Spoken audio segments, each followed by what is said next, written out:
시청자 여러분 안녕하십니까? 5월 10일 굿모닝 MBN 시작합니다.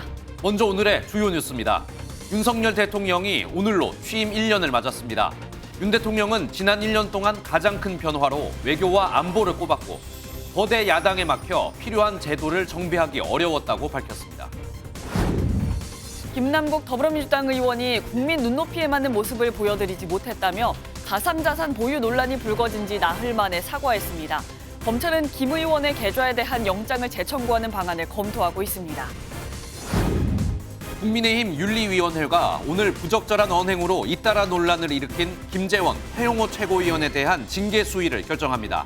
당원권 정지 6개월 또는 1년의 중징계가 유력한데 어떤 결론이 나오느냐에 따라 후폭풍이 불가피할 전망입니다. 검찰이 SG증권발 주가 폭락 사태의 핵심 인물로 지목된 나덕연 씨 등 3인방을 모두 체포했습니다. 정부와 여당은 주가 조작으로 챙긴 부당이득의 최고 2배를 환수하는 법 개정을 추진합니다. 우리 외교부가 후쿠시마 원전 오염수 시찰단 파견에 대해 안전성을 평가할 기회가 확보됐다고 밝혔습니다. 반면 일본 정부는 시찰단이 안전성 평가를 하지 않을 것이라고 말해 시찰단의 역할을 놓고 한일 양국이 시각차를 보이고 있습니다. 오늘은 전국이 대체로 맑은 가운데 한낮 최고 기온이 26도까지 올라 전국적으로 때이른 초여름 더위가 나타나겠습니다. 대기가 정체되면서 수도권과 충남, 전북 지역은 미세먼지 농도가 나쁨 수준을 보이겠습니다. 거대 야당의 입법이 가로막혔다. 취임 1주년을 맞이하는 윤석열 대통령이 국무회의에서 야당을 작심 비판했습니다. 또 전임 문재인 정부의 실정으로 전세 사기, 코인 사기 피해자가 늘어났다며 무너진 시스템을 회복하는 데는 시간이 들 것이라고 말했습니다. 첫 소식 신재우 기자가 보도합니다. 윤석열 대통령이 지난 정부의 실정과 거대 야당의 입법 독주를 싸잡아 비난한 건 직접 주재한 국무회의에서입니다.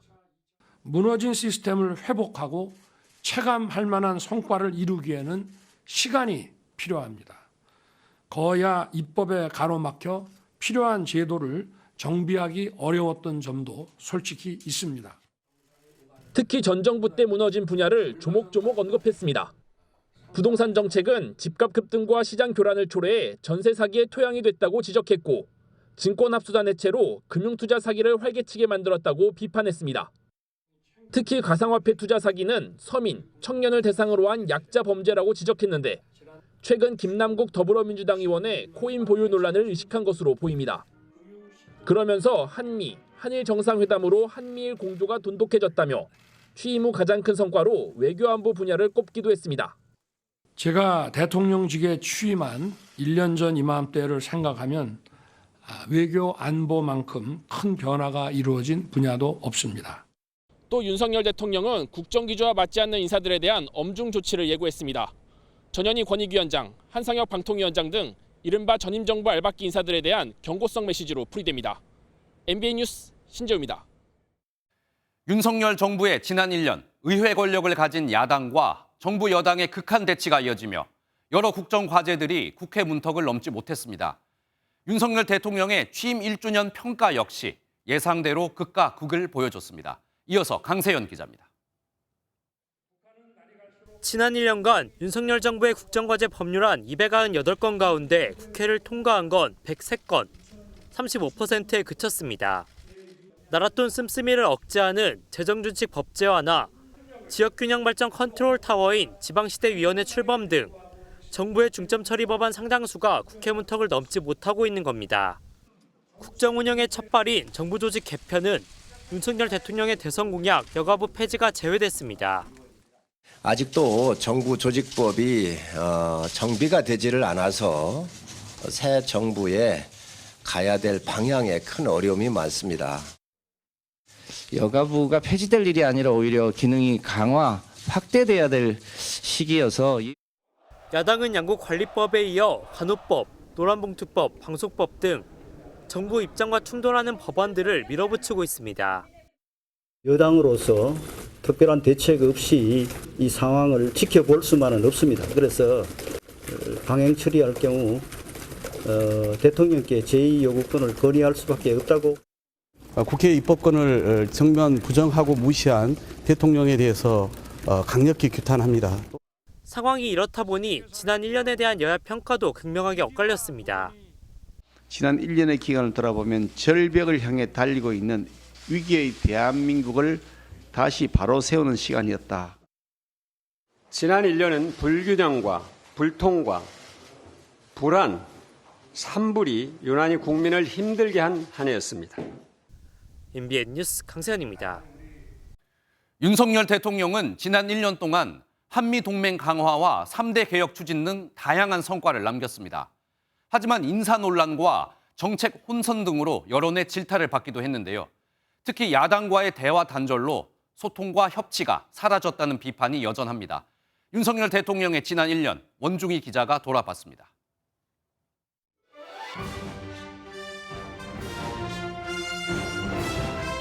대통령으로서의 직책을 성실히 수행할 것을 엄숙히. 지난해 5월 윤석열호는 정권 교체에 대한 국민들의 희망을 안고 힘차게 출범했습니다. 국민들에게 더 가까이 가겠다는 의지로 과감히 대통령실을 용산으로 옮겼고 출근길 문답을 통해 국민들과 소통했습니다. 열심히 해야죠. 지금 시급한 현안들이 한두 가지가 아닙니다. 취임 한 달 지지율은 50%를 웃돌며 순항하는 듯 했지만 첫 해외 순방에 민간인 동승 논란이 빚어지며 위기가 찾아왔습니다. 국민들은 윤 대통령을 상징하는 핵심 가치인 공정과 상식, 원칙과 소신에 반하는 일들이 있을 때마다 지지를 거둬들이는 모습을 보였습니다. 아빠 찬스 정호영, 아들 학폭 정순신 임명 과정에서 불공정 문제가 불거졌고 국민의힘 당무 개입 논란에 초등학교 만 5세 입학, 주 69시간 근무 등 정책 혼선도 이어졌습니다. 반면 윤 대통령 특유의 뚝심이 발휘될 때는 박수를 받기도 했습니다. 이후 윤 대통령의 지지율이 가장 반등한 건 지난 1월과 2월 두 차례 37%를 기록했던 때입니다. 모두 노동개혁을 강조하며 노조 불법행위에 대한 단호한 대응을 내세웠던 시기와 겹칩니다. 노동, 교육, 연금 등 3대 개혁 추진과 한미동맹 강화, 탈원전 정책 폐기 등의 성과도 좌고우면하지 않는 윤 대통령의 리더십에서 비롯됐다는 평가입니다. 시민들한테는 분명히 도움이 되는 방향일 거라고 생각을 하셨으니까 그렇게 가는 거기 때문에 좀 더 강단 있게 그냥 나갔으면 좋겠다라고 생각합니다. 다만 국민들이 피부로 느낄 수 있는 변화를 만들기 위해서는 결국 입법이 뒷받침돼야 하고 결국 야당과 협치를 이끌어내야 한다는 지적입니다. 민주당이 실제로 대통령이 국정화된다에 적극적으로 협조하지 않을 가능성도 높죠. 그럼에도 불구하고 설득하고 가능한 타협점을 찾고 하는 것이 대통령의 역할이고 의무인 거죠. 이재명 대표의 사법 리스크, 극심해진 정치적 입장 차이 등에도 불구하고 결국 대화와 설득이라는 정치 본연의 과정을 복원해야 한다는 조언입니다. MBN 뉴스 원중입니다. 더불어민주당 김남국 의원이 가상화폐 논란이 불거진 지 나흘 만에 사과했습니다. 억울함에 소명에만 집중했다며 자세를 낮췄는데요. 당 지도부를 만나서는 자신과 둘러싼 의혹에 대해 소명한 것으로 알려졌습니다. 김태림 기자의 보도입니다. 오전까지만 해도 한 유튜브 방송에 출연해 결백함을 강조했던 더불어민주당 김남국 의원. 그 변호사 일을 하고 있었을 때였기 때문에요. 제 돈으로 이제 내 돈 내투한 겁니다. 정치 수사라며 검증할 수 있도록 계좌 정보를 검찰에 다 던져줘 버리겠다고도 했지만 여론이 심상치 않자 공직자로서 국민의 눈높이에 맞는 모습을 보여드리지 못했다고 사과했습니다. 억울한 마음만 소명하다 보니 책임 있는 자세를 보이지 못했다며 논란이 불거진 지 나흘 만에 입장문을 낸 겁니다. 의혹에 대한 해명도 이어갔습니다. 모든 거래는 실명 인증된 계좌를 통해서 제 지갑으로만 투명하게 거래했다. 미공개 정보를 이용이나 상속, 증여받았다는 것 역시 터무니없는 허위 사실이라고 강조했습니다. 가상화폐에 투자했는데도 예금의 돈이 그대로 남아있던 것에 대한 의혹에는 당 지도부를 만나 수익을 통한 원금 회수라고 해명한 것으로 파악됐습니다. 당 지도부 관계자는 의혹에 대해서는 팩트를 바탕으로 설명했고 납득이 갔다고 말했습니다. 다만 김남국 의원의 가상화폐 지갑으로 추정되는 주소에 대한 글이 한 인터넷 커뮤니티에 올라오는 등 논란은 계속될 전망입니다. MBN 뉴스 김태림입니다. 김남국 더불어민주당 의원의 해명에도 논란은 커지고 있죠. 같은 당내에서도 앞뒤가 전혀 맞지 않다는 등의 비판이 쏟아지고 있습니다. 국민의힘은 서민의 탈을 쓴 위선 정치인이라고 꼬집었습니다. 노태현 기자입니다. 별도의 입장을 내지 않았던 더불어민주당 지도부는 김남국 의원의 해명 태도를 문제 삼았습니다. 정청래 송갑석 최고위원은 국민정서법과 관련해 문제를 제기할 수 있다. 민주당에 대한 국민 신뢰를 갉아먹는 행위라고 지적했습니다. 금융전문가 출신 이용우 의원은 김 의원의 해명은 앞뒤가 맞지 않다며 그 내용에 의구심을 드러내기도 했습니다.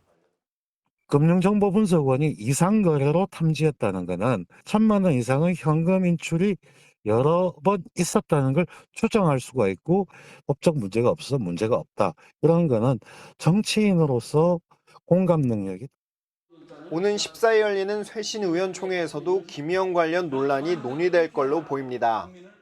하지만 당내 김 의원과 같은 초선 의원 모임인 철험회를 중심으로 김 의원을 두둔하는 목소리도 이어졌습니다. 국민의힘은 가난해서 라면만 먹는다던 청년 정치인의 민낯이라며 서민의 탈을 쓴 위선 정치인이라고 공세를 집중했습니다. 그 위선에 국민들이 아연 실색하고 있습니다. 매일 해명을 내놓고 있지만 스무고개도 아니고 꼬리에 꼬리를 무는 거짓말 프레드입니다. 불분명한 자금 출처와 내부자 거래 가능성, 입법 과정의 이해 충돌 등을 거론하며 핵심을 비껴가지 말고 진실을 밝히라고 압박했습니다. MBN 뉴스 노태현입니다. 국민의힘 윤리위원회가 오늘 김재원, 태영호 최고위원에 대한 징계 수위를 다시 결정합니다. 한 차례 징계를 미루면서 자진 사퇴를 할 수 있는 시간을 줬다 해석이 나오고 있는데요. 당내에서는 뒷거래 징계는 없어야 한다 비판도 나옵니다. 김순철 기자가 보도합니다. 그제 김재원, 태용호 최고위원에 대한 징계 결정이 보류된 뒤 황정근 윤리위원장은 취재진의 질문에 이렇게 답했습니다. 만약에 그런 어떤 정치적인 해법이 등장한다면 거기에 따른 징계 수위는 여러분이 예상하는 바와 같을 겁니다. 이를 두고 유상범 수석대변인은 많은 분들이 최고위원직 사퇴를 의미하는 것으로 해석한다고 밝혔는데 당 지도부의 압박 역시 거세지는 모양새입니다. 당사자는 징계 수위를 낮추고 새 최고위원을 뽑아 지도부 공백을 막을 수 있다는 분석입니다. 다만 김기현 대표는 두 사람의 거취와 관계없이 지도부는 건재하다고 못 박았습니다. 일부 잠시 결혼이 되는 경우는 있을 수 있겠지만 공백이라 어떻게 그게 공백이죠? 그러면 그 최고위원 그럼 두 분 다른 지도부는 다 그럼 투명인간인가요? 현재 두 최고위원은 일단 자진 사퇴에는 선을 그었습니다. 제가 현 시점에서는 그 문제와 관련해서는 제가 추가로 드릴 말씀 없다. 국민의힘의 한 핵심 관계자는 자진 사퇴 타이밍은 지났지만 사퇴 자체가 징계의 효과인 만큼 양형에 반영될 수 있다고 말했습니다. 이를 두고 허은하 국민의힘 의원은 좌고우면에 뒷거래 징계는 결코 있어서는 안 된다며 날을 세웠습니다. MBN 뉴스 김순철입니다. SG증권발 주가 폭락 사태를 수사 중인 검찰이 의혹의 핵심 인물인 라더견 투자자문회사 대표와 측근 등 3인방을 전격 체포했습니다. 피해 투자자들도 라더견 대표 일당을 검찰에 추가 고소했습니다. 이규현 기자가 보도합니다. 자신은 저평가된 우량주들을 골라 투자했을 뿐이라며 주가 조작 의혹을 부인해온 라더견 투자자문사 대표. 너무너무 좋은 회사인데 너무너무 바닥을 찍고 있었던 거를 제가 인위적으로 호가를 부양하거나 주가를 부양하지 않았습니다. SG증권 폭락 사태를 수사 중인 검찰이 어제 오전 라 대표를 자택에서 전격 체포했습니다.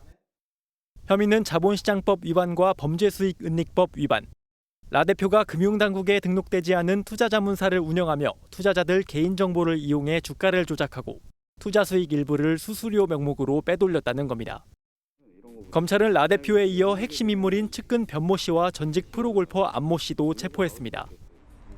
1,300억 원대 손실을 봤다는 피해 투자자 66명은 라 대표 일당 6명을 추가로 고소했습니다. 단순한 주가 조작 사건이 아니고 가치 투자를 빙자한 폰지 사기라는 자신의 투자금이 주가 조작의 원금으로 사용되는 사실도 몰랐습니다.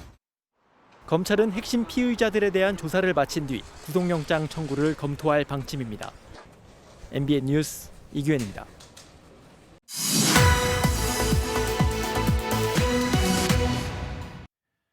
의혹의 핵심 인물들이 체포되면서 새로운 국면을 맞은 주가 조작 사건, 사회부 홍지호 기자와 더 자세한 이야기 나눠보겠습니다.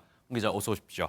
일단 검찰과 금융당국이 라더견 대표에 대해서 체포영장을 발부를 했잖아요. 이게 어떤 좀 의미를 갖는 겁니까? 네, 검찰은 라 대표를 소환할 경우 출석하지 않거나 잠적할 수 있다고 보고 구속의 필요성을 좀 강조했습니다. 예. 체포영장은 법원에서 발부되기 때문에 재판부도 라 대표의 혐의를 어느 정도 인정했다고 볼 수 있습니다.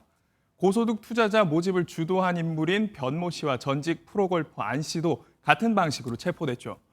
48시간 내에 구속영장을 청구하지 않으면 이들을 풀어줘야 하기 때문에 수사에는 속도가 붙을 것으로 전망됩니다. 검찰은 이들이 세금을 탈루한 혐의 등도 함께 살펴볼 것으로 보입니다. 네, 그리고 이번 주가 폭락 사태와 관련해서 지금 체포된 인물 말고도 이 다른 인물들도 이 사실을 좀 미리 알고 있었다, 이런 이야기도 나오고 있죠. 앞서 이번 사건에서 시세 차익을 본 사람이 2명 있습니다. 네. 김익래 전 다우 키움그룹 회장과 김영민 서울도시가스 회장인데요. 이 사람들이 주가 폭락 전 미리 정보를 받았다는 의혹이 제기되고 있습니다. 금액이 큰 회장님들한테도 미리 전달을 했을 거고, 거기서 연결돼서 다우데이터나 이런 쪽으로 연결되었는지 추측은 해. 현재 라 대표와 동업자였던 김모 씨라는 인물이 라 대표와 사이가 틀어지면서 정보를 폭로한 것으로 추측되는 상황입니다. 네, 그렇다면 이 두 사람에 대해서도 검찰 수사가 계속 진행이 되는 겁니까? 라 대표에게 돈을 맡겼던 핵심 투자자 50여 명이 검찰과 금융위원회에 이들을 철저하게 조사해달라는 진정서를 내기도 했는데요. 예. 검찰 관계자는 김익래 회장을 배 기관사에 비유하면서 선주보다는 배에 대한 전반적인 조사를 하겠다고 밝혔습니다. 김 회장은 얼마 전 기자회견을 열고 사퇴 의사와 함께 600억 원이 넘는 주식 매각 대금을 사회에 환원하겠다는 입장을 내기도 했죠. 하지만 김영민 회장은 아무런 입장을 밝히지 않고 있습니다. 이런 전반적인 상황을 고려해 봤을 때 두 사람에 대한 수사는 불가피할 것으로 보입니다. 네, 그리고 지금까지 이 박영수 전 특검하고 이 청와대 행정관 등 이 정치계, 재계 인사들이 막 관련이 되어 있다, 이런 이야기가 있었는데 이번에는 언론계 인물들도 여기에 좀 관련이 있다는 이야기가 나오고 있죠. 네, 맞습니다. 조선일보 미디어 연구소의 김문순 이사장인데요. 주가 조작단이 운영했던 서울 강남의 골프 업체를 통해 억대 수수료를 냈고 법인카드도 발급받은 것으로 확인됐습니다. 김 이사장은 이중명 전 아난티그룹 회장이 이사장으로 있는 학교법인 해성학원의 이사로 재임하고 있는데요. 앞서 이 회장은 한 언론 인터뷰에서 김 이사장과 대학 동창이라며 주식으로 큰 수익을 봤다고 말하기도 했습니다. 라 대표 역시 이 해성학원의 이사로 등록돼 있어 이들은 긴밀한 사이였다고 추측해 볼 수 있을 것 같습니다. 네, 이 주가 조작이라는 게 이 시장 경제 근본을 흔들 수 있는 이 좀 위험한 범죄라고 생각이 드는데요. 정부 대책은 좀 어떻습니까? 국민의힘과 법무부, 금융위원회 등 정부가 긴급 당정 협의회를 열고 대책 마련을 논의했습니다.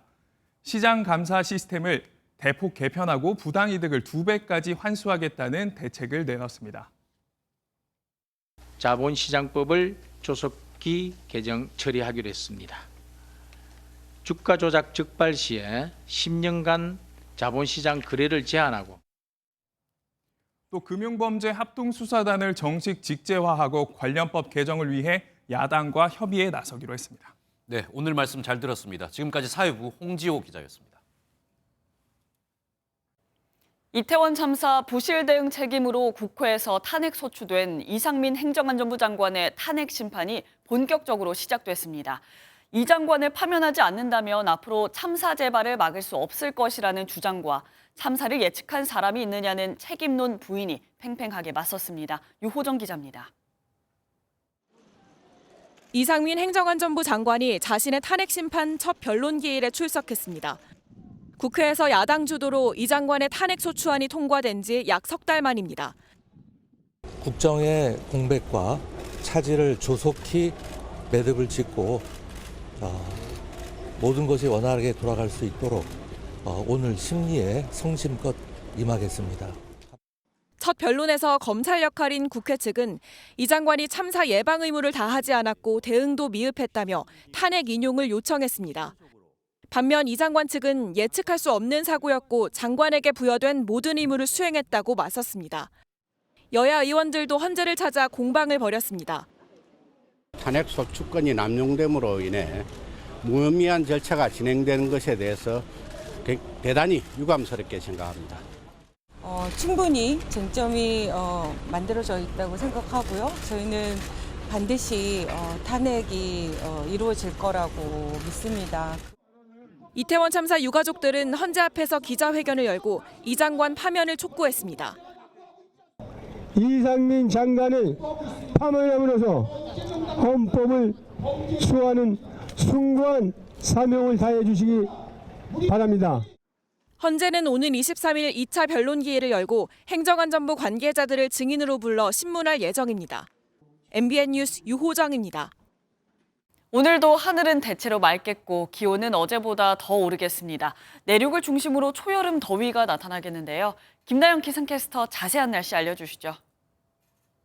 네, 오늘 한낮에는 봄보다는 초여름에 가까운 날씨를 보이겠습니다. 내륙을 중심으로 초여름 기준인 25도를 넘는 곳이 많겠는데요. 오늘 서울의 낮 최고 기온 26도, 경남 밀양은 27도까지 오르겠습니다. 활동량이 많다면 낮 동안 반소매 차림도 무리 없겠는데요. 다만 아침 저녁으로는 여전히 쌀쌀하기 때문에 일교차 대비는 잘해주셔야겠습니다. 오늘 맑은 날씨 속에 볕이 강하게 내리쬐면서 전국적으로 자외선 지수는 높음에서 매우 높음 수준까지 치솟겠고요. 오후에는 많은 지역에서 오존 농도도 짙게 나타나겠습니다. 호흡기 관리 잘해주셔야겠습니다. 또 오늘은 국외 미세먼지가 유입되면서 인천과 경기 남부는 종일 초미세먼지 농도 나쁨 수준 보이겠고요. 그 밖에 수도권과 충남, 전북 지역도 오전까지 먼지 농도가 짙게 나타나겠습니다. 이 시각 현재 기온 보겠습니다. 서울 10.7도, 대전은 9.4도 나타내고 있고요. 낮 기온은 동해안을 제외하고 대부분 25도 안팎까지 오르겠습니다. 날씨였습니다. 오늘 하루 중요한 일정을 소개해드리는 굿모닝 오늘입니다. 어떤 일정이 있는지 함께 살펴보겠습니다. 윤석열 대통령이 오늘 취임 1주년을 맞아 용산 대통령실에서 국무위원들과 국민의힘 당 지도부를 초청해 함께 오찬 행사를 가집니다. 다만 여당 최고위원들은 초청 대상에서 제외된 것으로 알려졌습니다. 그제 국민의힘 윤리위원회가 김재원, 태영호 최고위원의 징계를 논의했지만 결론을 내리지 못했는데요. 오늘 오후 회의를 다시 열고 추가 사실관계를 확인한 뒤 징계 수위를 결정할 예정입니다. 1박 2일 일정으로 대구 경북을 찾은 이재명 더불어민주당 대표가 오늘 홍준표 대구시장을 만나 광주 송정과 서대구를 잇는 달빛 내륙철도 문제 등을 논의합니다. 이후엔 당 지도부와 함께 평산 책방을 방문해 문재인 전 대통령을 면담할 예정입니다.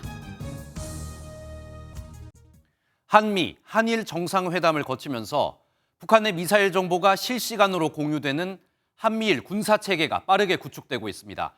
9년 전에 체결된 한미일 정보 공유 약정이 기본 바탕이 될 것으로 보이는데 어떤 내용인지 황재현 기자가 전해드립니다.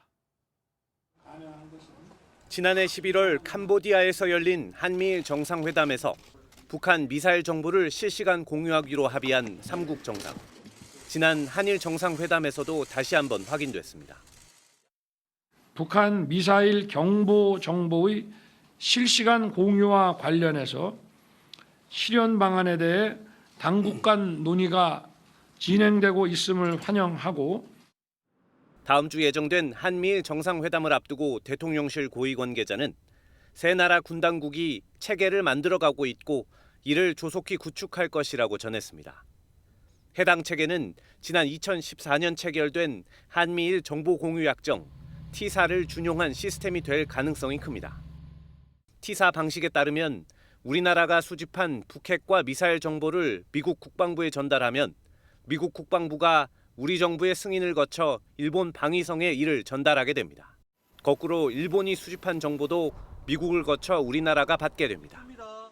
동맹이 아닌 한일은 서로의 레이더 시스템을 연결할 수 없기 때문에 미국을 매개로 삼는 것인데 이런 방식의 새로운 체계는 다음 달 열리는 아시아 안보회의, 일명 샹그릴라 회담에서 최종 합의될 가능성이 있습니다. 그거 실시간 공유를 하기 위해서 T사, 그러니까 그 한미일 정보 공유 약정 그걸 포함한 기존의 그 체계를 최대한 활용하는 방안을 일각에선 미국이 자신들의 미사일 방어 체계 MD에 한국을 편입시키기 위한 첫걸음으로 삼는 것 아니냐는 지적이 나옵니다. MBN 뉴스 황지연입니다. 일본의 후쿠시마 원전 오염수 방류가 임박한 가운데 일본 정부는 우리나라 시찰단이 오염수의 안전성을 평가하거나 확인하진 않을 것이라고 말했습니다. 반면 우리 외교부는 안전성을 평가할 기회를 확보했다고 반박했습니다. 이 내용은 정수정 기자입니다. 한국 전문가 시찰단은 이달 말 애초 알려진 일정보다 더 늘어난 3박 4일간 일본을 방문할 것으로 전해졌습니다. 일본에서 도쿄전력 관계자를 면담하고 오염수 방류 시설인 해저터널 등을 시찰하는 일정일 것으로 보입니다. 구체적인 일정은 아직 나오지 않은 상황에서 일본 주무장관이 이번 시찰에서 오염수의 안전성 평가는 시찰단의 역할이 아니라고 선을 그었습니다.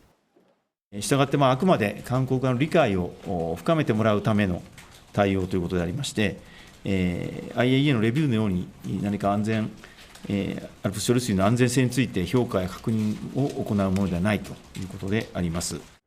사실상 시찰단의 직접 검증은 어렵고 일본 정부의 안내에 따라 수동적으로 시찰이 진행될 것이란 뜻으로 풀이됩니다. 하야시 요시마사 외무상은 시찰단의 성실한 설명을 할 것이라고 강조했습니다. この韓国専門家現地視察団の派遣、そしてこれまで行われてきている局長級の説明会との機会を通じて、引き続き高い透明性を持って科学的根拠に基づく誠実な説明を行う。 외교부는 반박했습니다. 오염수 처분 시설, 관련 시설과 설비 현장을 방문하여 직접 시찰하고 확인하면서 필요한 전문적 분석을 할 수 있는 기회가 시찰단의 활동 범위 등을 조율할 국장급 협의는 가까운 시일 내에 열릴 예정입니다. MBN 뉴스 정수정입니다. 통째로 빌린 모텔의 지하실 벽을 뚫고 송유관 근처까지 땅굴을 파 기름을 훔치려 한 일당이 붙잡혔습니다. 이들은 범행이 들통나지 않게 호미와 곡괭이로 길이 9m 정도의 땅굴을 팠지만 결국 경찰에게 적발돼 기름 한 방울도 훔치지 못했습니다. 김영현 기자가 보도합니다. 모텔 지하실 벽면에 구멍이 뚫려 있고 그 안으로 긴 땅굴이 파여 있습니다. 올해 초 국도 근처 모텔을 통째로 빌린 뒤 송효관까지 땅굴을 뚫어 기름을 훔치려 한 일당이 경찰에 붙잡혔습니다. 이들은 이렇게 비좁은 공간에서 길이 9m 정도의 땅굴을 파는데 꼬박 한 달 반이나 걸렸습니다. 전동 굴착기로 파면 소음과 진동으로 범행이 들통날까 봐 호미와 곡괭이로만 작업했습니다. 생각하니까 저는 수도 이쪽에 사는 줄 알고 여기 와서 보고 요 건물도 한번 보고 이상한 사람들. 총책 50대 유모 씨는 지난해 5월부터 자금책과 기술자, 작업자 등 7명을 끌어들여 범행을 모의했습니다. 이 중에 기술자는 전직 대한송유관 공사 직원인데 동종정가로 형을 살고 출소하자마자 또 범행에 가담한 것으로 드러났습니다. 역할에 따라 많게는 리터당 500원의 수익금을 나누기로 했습니다. 하지만 이들은 송유관을 육안으로 확인하고 뚫기 직전에 붙잡혔습니다. 국정원으로부터 제보를 받은 경찰이 현장을 급습한 겁니다. 땅굴을 판 지점은 하루 평균 6만 6천여 대의 차량이 오가는 국도 밑이어서 하마터면 도로가 붕괴해 큰 인명피해가 발생할 뻔했습니다. 앞서 이 절도단은 주유소를 빌려 똑같은 범행을 시도하기도 했습니다. 처음에는 그 주유소를 임차해서 범행을 시도하였는데 그 송유관까지 한 50m 정도 떨어져 있고 그리고 굴착을 시작하자마자 이제 물이 많이 나오니까 실패를 하고 경찰은 총책 유 씨 등 4명을 송유관 안전관리법 위반 혐의로 구속하고 나머지 4명을 불구속 송치했습니다. MBN 뉴스 김영현입니다. 평범한 주택가의 통신 단자함과 우편함 등을 통해 마약을 유통한 일당이 경찰의 무더기로 검거됐습니다. 미리 정해둔 장소에 마약을 두고 가면 구매자가 찾아가는 이른바 던지기 수법을 사용한 건데요. 수상한 사람이 드나들자 이상하게 여긴 주민의 신고로 적발됐습니다. 이교욱 기자가 보도합니다. 대낮에 한 남성이 빌라 출입구로 슬며시 들어오더니 통신 단자함을 열고 무언가를 넣습니다. 연신 두리번거리던 남성은 숨겨둔 장소를 전달할 목적으로 사진을 찍기도 합니다. 이 남성이 두고 간 건 다름 아닌 필로폰이었습니다. 인적이 드문 주택가의 우편함, 통신 단자함, 철제 난간 등의 마약을 놓고 가면 구매자가 찾아가는 던지기 수법으로 마약을 유통한 겁니다. 이런 식으로 마약을 찾은 경험이 있는 구매자는 다른 사람을 위해 준비된 마약을 훔치려는 듯 이곳저곳을 살펴보기도 합니다. 경찰은 수도권 일대 주택을 거점으로 마약을 유통한 중국 국적 최 모 씨를 비롯해 29명을 검거했습니다. 최 씨는 중국 채팅 앱을 통해 140g가량을 시중에 유통시켰는데 5,000명이 동시에 투약할 수 있는 양입니다. 저 CCTV가 설치된 그 다세대 빌라에 마약을 의심되는 물건이 있다라는 저희가 첩보를 입수해가지고 수사를 진행해서 주범 피의자인 A 씨를 체포했고, 경찰은 던지기 수법 장소가 우리 생활 깊숙이 파고들었다는 점에 주목하며 A 씨에게 마약을 공급한 윗선에 대한 수사도 이어나갈 방침입니다. MBN 뉴스 이교욱입니다. 첩보를 입수한 경찰이 한 도박 조직 조직원의 차량을 압수수색했습니다. 평범한 주차장에 서 있던 이 차량에서는 무려 30억 원의 현금이 발견됐습니다. 이 조직이 운영한 불법 사이트에서 오고 간 판돈은 2조 원이 넘었습니다. 노승환 기자가 보도합니다. 경찰관이 차 트렁크를 열자 같은 모양의 1000가방 여러 개가 나옵니다. 가방마다 5만 원권 묶음이 가득합니다. 이 차에서만 무려 30억 원이 나왔습니다. 한 인터넷 도박 조직이 경찰 추적을 피하려고 숨겨둔 돈인데 총책 30대 남성이 사무실처럼 사용한 오피스텔에서도 현금 20억 원이 나왔습니다. 경찰은 또 이들의 인출 계좌를 지급 정지해 잔액 78억 원을 몰수 보존했습니다. 총책은 버젓이 구인 광고를 내 월 450만 원 이상 수익을 보장한다며 조직원 수십 명을 모집하고 운영팀과 재무팀, 영업팀 등 마치 대기업처럼 도박 조직을 꾸렸습니다. 이 조직이 개설한 도박 사이트는 23개. 2014년부터 필리핀에 위장된 본사를 두고 운영을 시작해 그동안 회원들이 도박하려고 입금한 돈이 2조 880억 원에 달합니다. 인출한 거를 저희들이 그전에 인출했던 거를 쭉 남아있는 통장, 서른 통장 확인해 보니까 1,570억이 나왔어요. 경찰은 조직원 69명을 검거해 이 중 5명을 구속하고 필리핀 등지에서 도주 중인 조직원들을 쫓고 있습니다. MBN 뉴스 노승환입니다.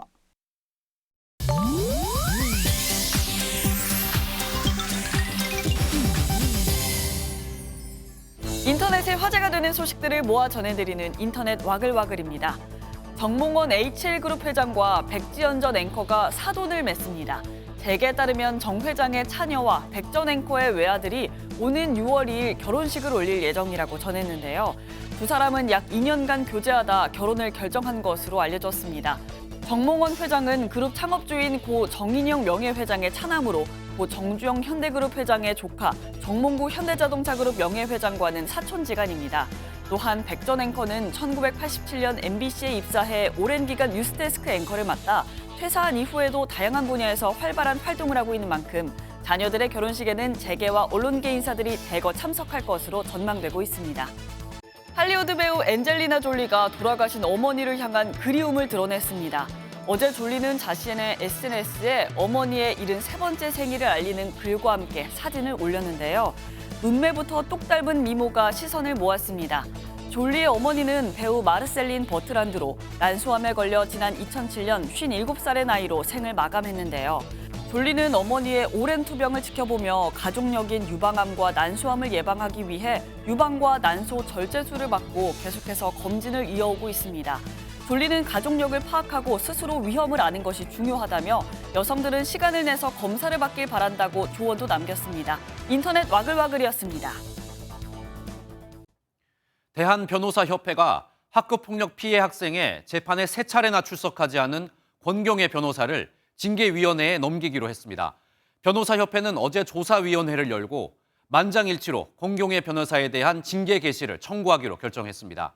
징계 사유로 품위 유지 및 성실 의무 위반이 적용됐는데 조국 흑서 공동저자로 이름을 알린 권 변호사는 학교폭력 피해 학생의 가족을 대리한 소송에 잇따라 불출석하면서 패소 판결을 받은 바 있습니다.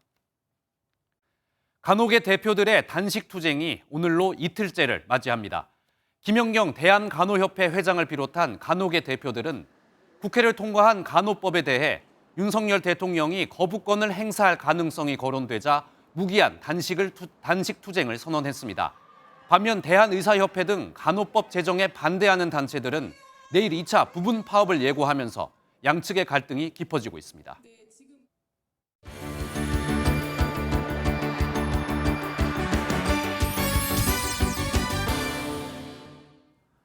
굿모닝 월드입니다. 남미 최대 담수호죠. 티티카카는 또 세계에서 가장 높은 곳에 있는 호수로도 유명한데요. 그 차디찬 수온과 희박한 산소를 견디고 수영에 나선 사람들이 있습니다. 함께 보시죠. 출발 신호와 함께 힘차게 검은 물살을 가르는 사람들. 꽤 깊어 보이는 호수를 가로지르는 선수들 모두 두툼한 전신 수영복 차림인데요. 평소보다 더 공들여 몸을 풀기도 했던 이유는 바로 수영대회가 열린 장소 때문입니다. 해발 3,800m, 세계에서 가장 높은 곳에 있는 것으로 유명한 볼리비아의 티티카카 호수인데요. 수온이 4도 정도에 불과하고 산소가 부족해 숨쉬기도 어렵다고 합니다. 이 악조건 속에서도 참가자들은 무려 7.5km를 헤엄쳤다고 합니다. 정신력들이 정말 대단하죠. 나치 부역자의 아내로 알려진 하이디 오르텐. 지난해 고인이 된 그녀의 어마어마한 컬렉션이 경매에 나왔는데요. 과거사 논쟁에 불을 지핀 논란의 매물들 구경해보시죠. 성인 엄지손가락만한 커다란 보석이 달린 목걸이.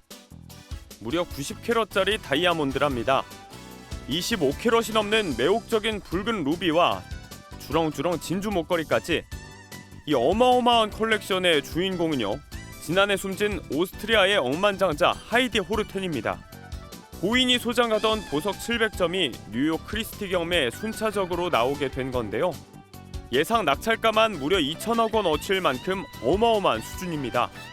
하지만 그녀의 남편은 나치 부역자로서 부를 축적했다는 비판을 듣는 헬무트 호르텐. 수익금 일부를 홀로코스트 연구에 기부할 예정이라지만 논란은 한동안 계속될 것 같네요. 별의 별걸 다 찍어내는 3D 프린터. 그 스케일도 점점 진화하고 있는데요. 독일에서는요, 3D 프린터로 무려 11m 높이의 건물을 짓는 중이랍니다. 다 만드는데 일주일도 안 걸린다고요? 거대한 기계가 콘크리트를 겹겹이 쌓아 올리니 금세 사람 높이의 벽이 완성됩니다. 놀랍게도 3D 프린터로 건물을 올리고 있는 현장입니다. 독일 하이델베르크에서 유럽 최대 3D 프린팅 건물을 짓는 중인데요. 기존에는 수십 명의 건설 노동자들이 투입됐을 현장이지만 기계 한 대와 단 2명의 관리인만 있으면 충분하다고 합니다. 11m 높이의 건물 완공에 필요한 시간은 불과 140시간. 그러니까 엿새도 채 걸리지 않을 거라는데요. 그야말로 압도적인 효율성. 결과물을 봐야겠지만요. 기술의 발전이 가져올 미래가 궁금해지는 현장입니다. 굿모닝 월드였습니다.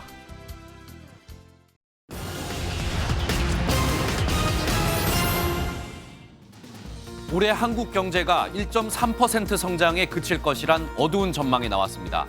한국금융연구원은 글로벌 경기 둔화로 인한 수출과 설비 투자 부진이 우리 경제에 악재로 작용할 것이라고 진단했는데요. 연구원은 성장보다 안정을 우선시하는 거시 경제 정책이 필요하며 금융 불안이 실문 경제로 옮겨오지 않도록 해야 한다고 강조했습니다. 쿠팡과 네이버 쇼핑 같은 통신 판매 업체의 숫자가 코로나 기간 동안 2배 이상 증가한 것으로 나타났습니다. 통신 판매 업체 수는 지난 2018년 21만 8천여 개에서 작년 54만 3천여 개로 148.4% 증가했습니다. 하지만 평균 2년 7개월 만에 문을 닫는 것으로 파악됐는데 빠르게 숫자가 늘어난 만큼 폐업하는 속도도 빨랐습니다. 외국인 투자자들이 지난달 국내에서 주식과 채권을 6조 원가량 사들여 16개월 만에 최대 수준을 보였습니다. 금융감독원에 따르면 외국인은 지난달 국내 상장 주식을 1조 2천억 원어치 순매수하고 상장 채권에도 4조 6천억 원 넘게 투자해 모두 5조 9천억 원어치를 사들였습니다.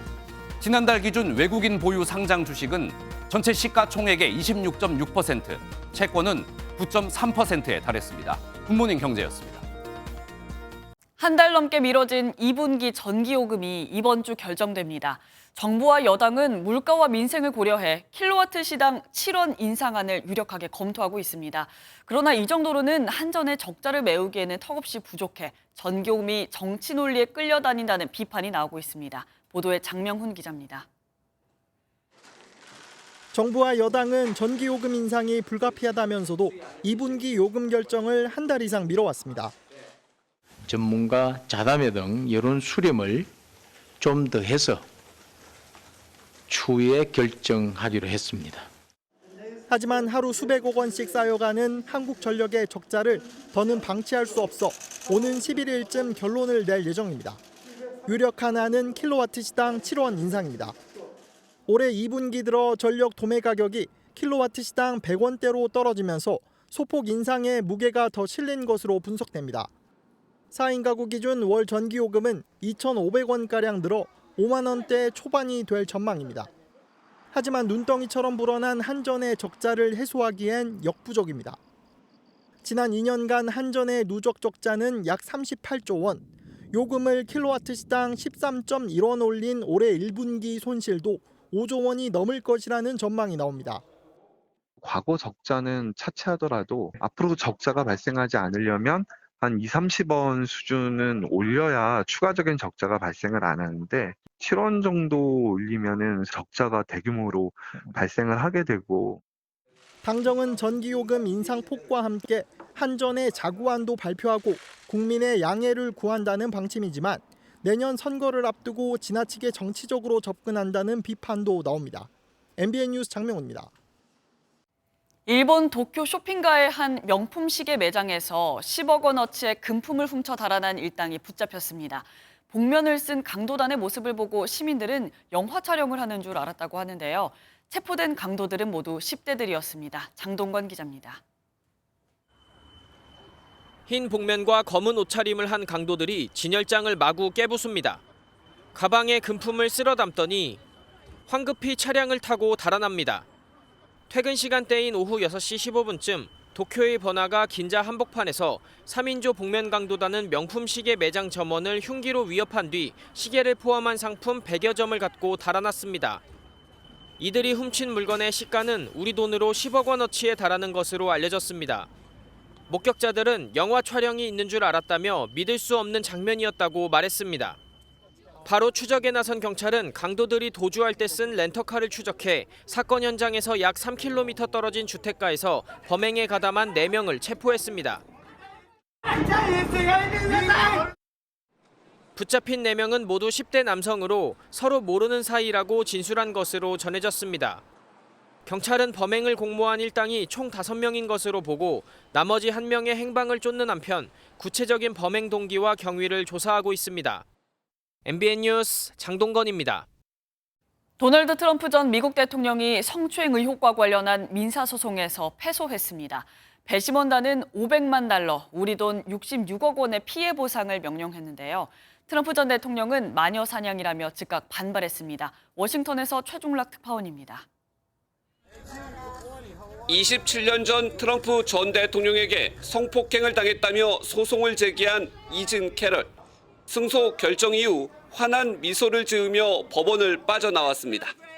배심원단은 트럼프 전 대통령이 캐럴을 성폭행했다는 주장은 받아들이지 않았지만 성추행과 폭행은 있었다고 판단했습니다.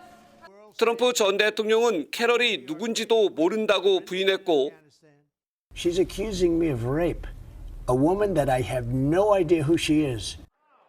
성폭행을 부인하는 과정에서는 다음과 같은 발언을 하면서 명예훼손에 휘말렸습니다.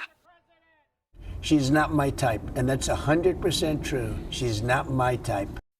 이에 따라 배심원단은 트럼프 전 대통령에게 성추행과 명예훼손으로 500만 달러, 우리 돈 66억 원의 피해 보상과 징벌적 배상을 명령했습니다. 트럼프 전 대통령은 판결 직후 여전히 이 여성을 모른다며 마녀 사냥의 연속으로 항소할 것이고 승리할 것이라고 밝혔습니다.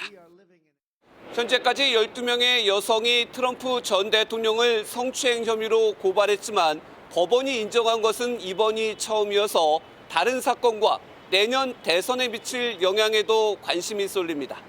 워싱턴에서 MBN 뉴스 최중락입니다. 오늘 한낮에는 봄보다는 초여름에 가까운 날씨를 보이겠습니다. 내륙을 중심으로 초여름 기준인 25도를 넘는 곳이 많겠는데요. 오늘 서울의 낮 최고 기온 26도, 경남 밀양은 27도까지 오르겠습니다.